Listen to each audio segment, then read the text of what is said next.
የሆርሙዝን ውጥረት ለጊዜውም ቢሆን ረገብ የሚያደርግ መልካም ተስፋ ተሰምቷል። አሜሪካና ኢራን ለመስማማት ጫፍ ላይ ሳይሆኑ አልቀረም ይላል የአክሲዮስ ዘገባ። አጠቃላይ የመካከለኛው ምስራቅ ቀውስ ግን እንዲህ በቀላሉ የሚበርድ አልሆነም። እስራኤልና ሂዝቦላህ እየተተጋተጉ ይገኛሉ። እስራኤል በጀት፣ ሂዝቦላህ በድሮን ፍልሚያው ቀጥሏል። በአንድ እጇ የብረት በሌላኛው እጇ የንግድ ሥራ እየሰራች የምትገኘው እስራኤል ለጀርመን ነዳጅ ልታቀርብላት እንደሆነም ተሰምቷል። ቀውሱ የንግድ ትርፍ እያመጣላት ስለመሆኑም ተሰምቷል። በአንጻሩ ዱባይ ከፍተኛ ችግር ውስጥ ገብታለች። በቢሊየን የሚቆጠሩ ዶላሮችን በሁለት ቀናት ልዩነት እያጣች ነው ተብሏል። ወዲያ ወደ ምስራቁ የዓለማችን ክፍል ስናመራ ሩሲያ እጅግ አደገኛ የተባለ ባሊስቲክ ሚሳኤሏን ለመላው ዓለም ልታሳይ ነው። የድል ቀኗን ለማክበር ሽርጉድ እያለች የምትገኘው ሞስኮ አደርገዋለሁ ብላለች። ኒውክሌር የሚሸከመውን ባሊስቲክ ሚሳኤል እንደምትተኩስ አሳውቃለች።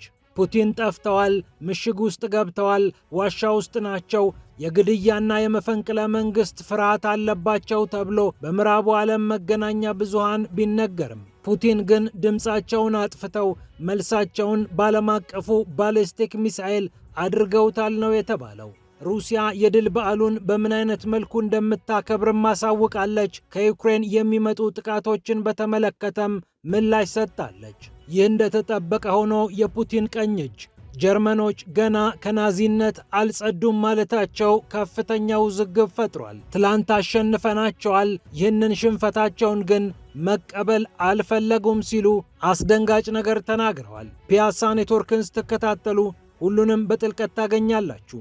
ፒያሳ ኔትወርክን ሰብስክራይብ፣ ላይክና ሼር በማድረግ የፈጣን የተአማኒና የጥልቅ ዘገባዎች ቤተሰቡን ስንል በአክብሮት ጋብዘናል። አሁን ወደ ጉዳዮቻችን አለፍን።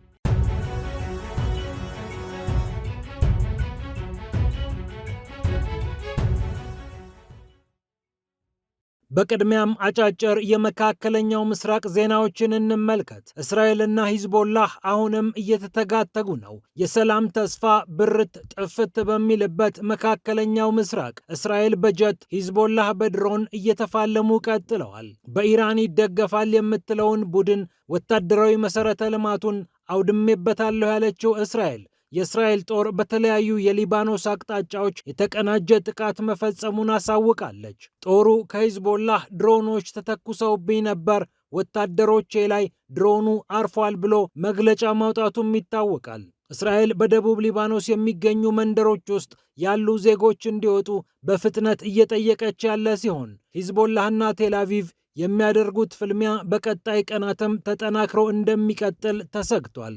ይህ እንዳለ ሆኖ በአንድ እጇ የብረት በሌላ እጇ የንግድ ሥራ እየሰራች የምትገኘው እስራኤል ለጀርመን ነዳጅ ልታሳልፍላት እንደሆነ ተሰምቷል። የሆርሙዝ ሰርጥ ሲዘጋ 3/4 የሚሆነውን የአውሮፕላን ነዳጁን ከገልፍ ሀገራት የሚያመጣው አውሮፓ በተጨነቀበት በዚህ ሰዓት እስራኤል እደርስልሻለሁ ብላ ለወዳጇ ለጀርመን ድጋፏን አሳይታለች። የሀገሪቱ የኢነርጂ ሚኒስትር ኤሊ ኮሄንም ይህንን አረጋግጠዋል። የውጭ ጉዳይ ሚኒስትሩ ጌዲዮን ሳርም አብረናችሁ ነን ብለዋል።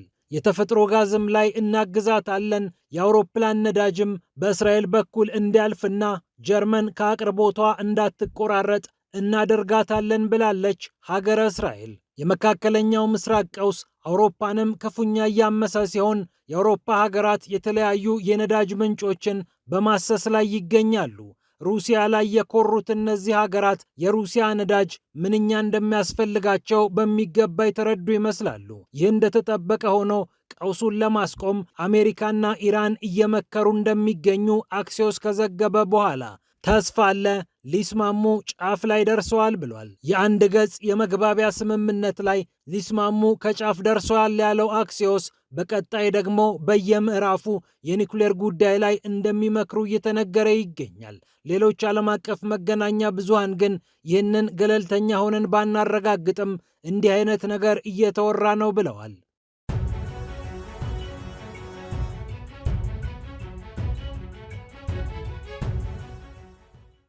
ወደ ሩሲያ ጉዳይ ስናልፍ ተደብቀዋል፣ ምሽግ ውስጥ ናቸው፣ እረ ዋሻ ውስጥ ሳይሆኑ አይቀሩም የተባሉት የሩሲያው ፕሬዝዳንት ቭላዲሚር ፑቲን ድምፃቸውን አጥፍተው አደገኛዎቹን ባሊስቲክ ሚሳኤሎች ሊተኩሱ መሆኑ ተሰምቷል።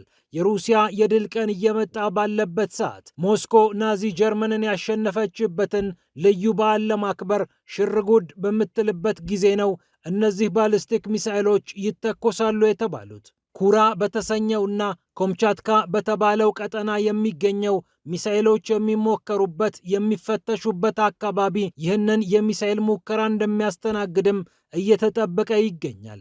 ሩሲያ የድል በዓሏን በምታከብርበት ሰሞን ነው አደገኛዎቹ ሚሳኤሎች ይተኮሳሉ የተባሉት። እነዚህ የኒውክሌር ቦምብን መሸከም ይችላሉ የተባሉ አህጉር ዘለል ባሊስቲክ ሚሳኤሎች የሩሲያ ወታደራዊ ቴክኖሎጂ የት እንደደረሰ የሚያመላክቱ መሆኑን ዲፌንስ ብሎክ ዘግቧል። ኦዜርናያ በተባለው ወንዝ አቅራቢያ የሚገኘው የኮምቻትካ ንፍቀ ክበብ ውስጥ የሚገኘው ኩራ የሀገሪቱ አህጉር ዘለል ባሊስቲክ ሚሳኤሎች የሚሞከሩበት ስፍራ ነው። ሲቪሎች ብዙም የማይኖሩበት ለዚህ የሚሳኤል ሙከራ በልዩ ሁኔታ ሩሲያ የምትመርጠው ይህ አካባቢ ሙከራው በሚደረግበት ሰዓት ግን የተለያዩ ማስጠንቀቂያዎች እንዲሰሙበት ይደረጋል። በአካባቢው ሊተላለፉ የሚችሉ ተሽከርካሪዎች በፍጥነት ከዚህ ክልል እንዲወጡ እየተጠየቀም ይገኛል። ከ1950ዎቹ ጀምራ ሶቪየት ኅብረት በዚህ አካባቢ ሚሳኤሎቿን ስትተኩስ ቆይታለች። በተለይ እንደ አውሮፓውያን አቆጣጠር በ1956 አር7 የተሰኘ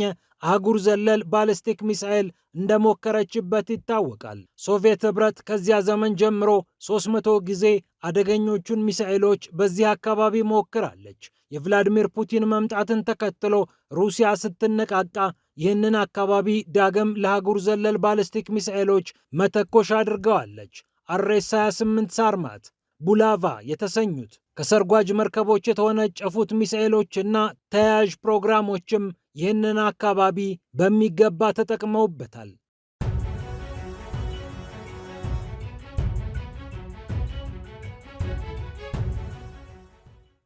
ይህ እንደተጠበቀ ሆኖ የሩሲያው ፕሬዝዳንት ቭላዲሚር ፑቲን በጥንቃቄ ቀጣዩን በዓል እንደሚያከብሩ ይጠበቃል። ቅዳሜ ዕለት በሞስኮው ቀዩ አደባባይ ይከበራል ተብሎ የሚጠበቀው የሩሲያ የድል በዓል ከከፍተኛ ጥንቃቄ ጋር እንደሚከበር እየተነገረ ይገኛል። ከወታደራዊ ትምህርት ቤቶች የተገኙ ተማሪዎችም የበዓሉ ድምቀት ይሆናሉ ተብሏል።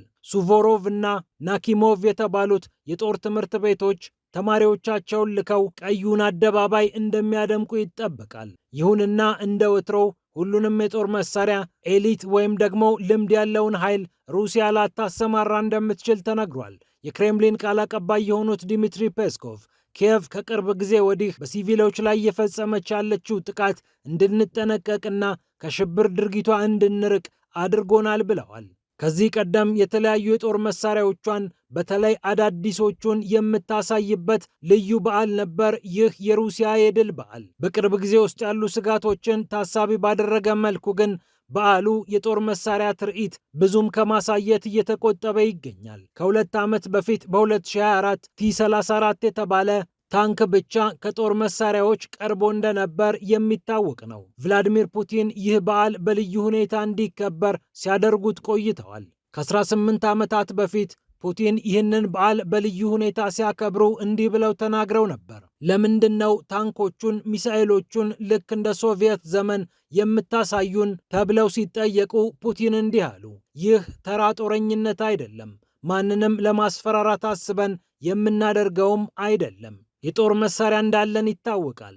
አዎ በጣም ብዙ የጦር መሳሪያዎች አሉን። ነገር ግን ይህ የመከላከል አቅማችን የት ድረስ እንደደረሰ ሕዝባችንን፣ ዜጎቻችንን፣ ሀገራችንን፣ ሀብታችንን እንዴት አድርገን እንደምንጠብቅ ለማሳየት የምናደርገው ነው ብለው ተናግረው እንደነበር ይታወሳል።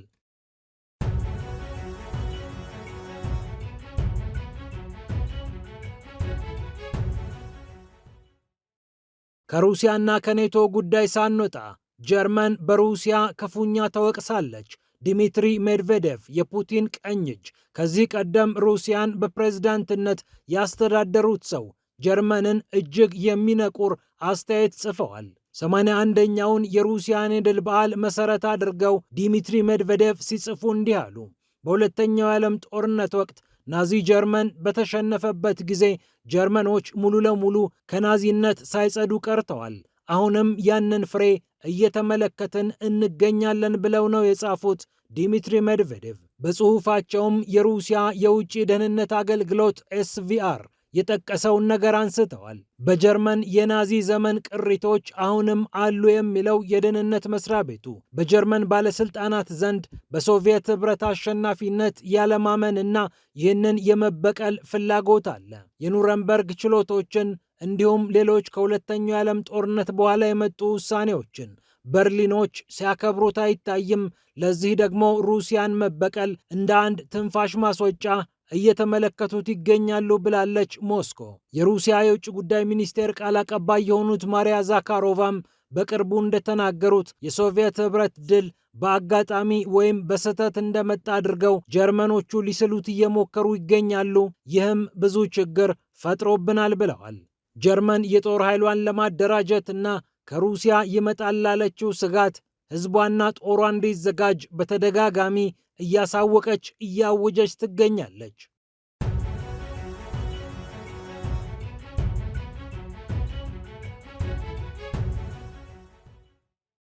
በመጨረሻም ወደ ዱባይ ለሽርሽር የሚሄዱ ሰዎች እየቀነሱ ስለመጡ ዱባይ ከፍተኛ ኪሳራ ውስጥ እየገባች ነው ተብሏል። በቀን $600 ሚሊዮን ገደማ እያጣች ነው የተባለችው ዱባይ ዓለም አቀፍ በረራዎች መቀዝቀዛቸው ኢኮኖሚዋ እንዲዳከም እያደረገ መሆኑ ተሰምቷል። የዱባይ ዓለም አቀፍ አየር ማረፊያ በመጋቢት ወር 2.5 ሚሊዮን ተጓዦችን አስተናግዷል። ይህ ቁጥር እንዲሁ ሲታይ ቀላል የሚባል ባይሆንም ከዚህ ቀደም ከነበሩት መጠኖች ጋር ከተነጻጸረ ግን ከ66 በመቶ በላይ ቅናሽ ያሳየነው እንደ ዱባይ የሚዲያ ቢሮ ዘገባ በ3 ወር ውስጥ 23.4 ሚሊዮን ሰዎች በዚህ አየር ማረፊያ ብቻ ሲመላለሱበት እንዳልነበር አሁን በ21 በመቶ ቀንሶ 18.6 ሚሊዮን ሰዎች አየር ማረፊያውን ተጠቅመዋል።